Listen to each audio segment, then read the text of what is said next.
not gonna lie, when I first saw Butler X Butler in Spring Animes, what I'm gonna watch in Spring Animes 2018, I straight up said it was gonna be very girl fan servicey, and it obviously was very girl fan servicey at the start.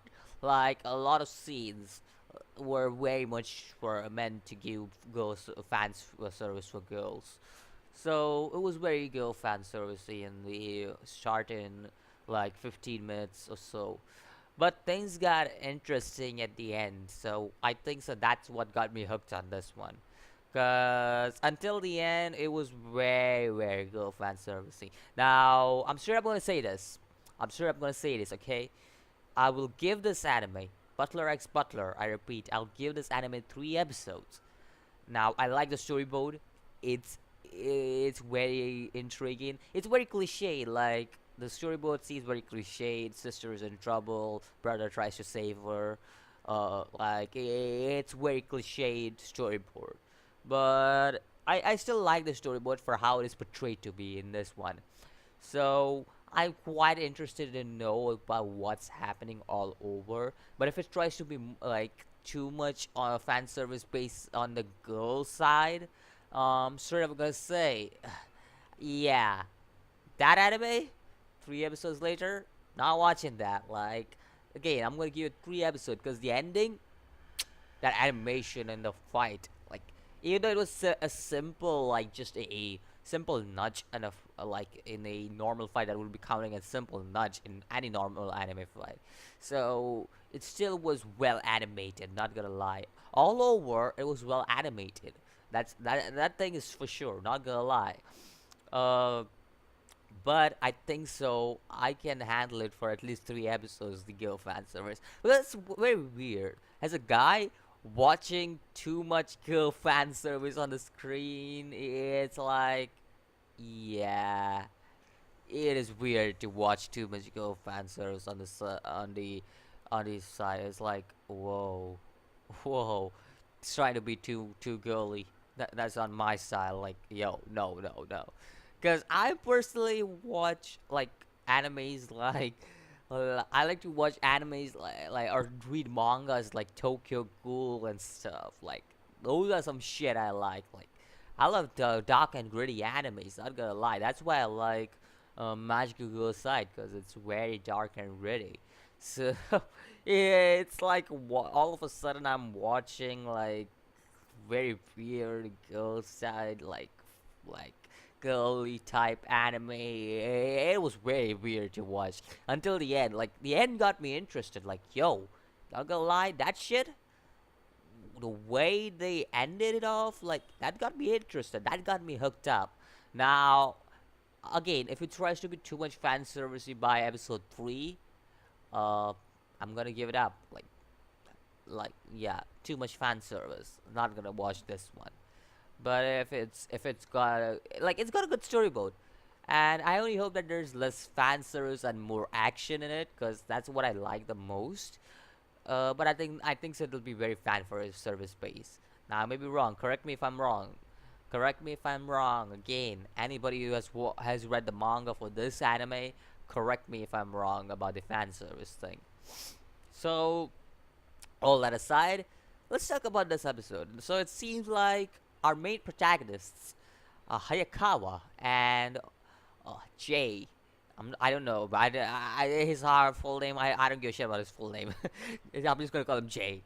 So Hayakawa and Jay, they pretty much came from another world, and there are a lot of animes out there which make like storyboards that people come from another world. And personally, one of my favorites, or two of my favorites, I should say, is Overlord and Death March.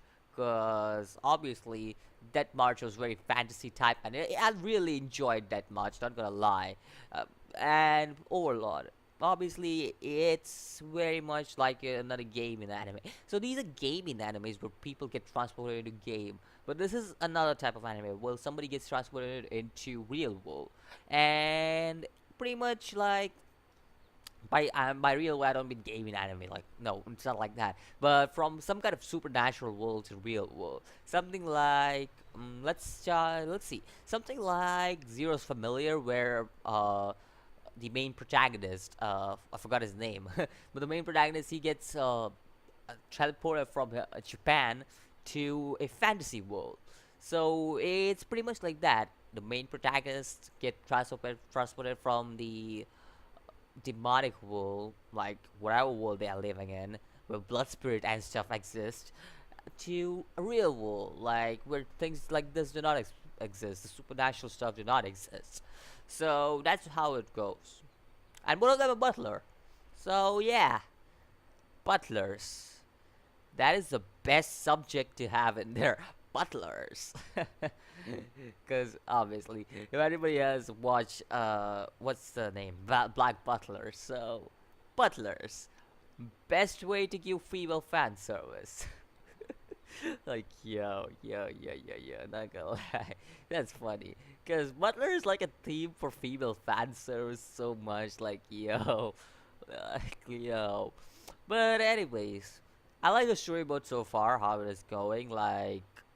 Like the first episode is doing all right for me, and I hope they don't do too much fan service. See that was my main problem with Black Butler. Too much the best. Like yeah, but I still watched it till the end, so it's not a big deal. Like, but again, if it's too much fan service, I'm just gonna leave it over there. Like 3 episodes, I'm done with this anime.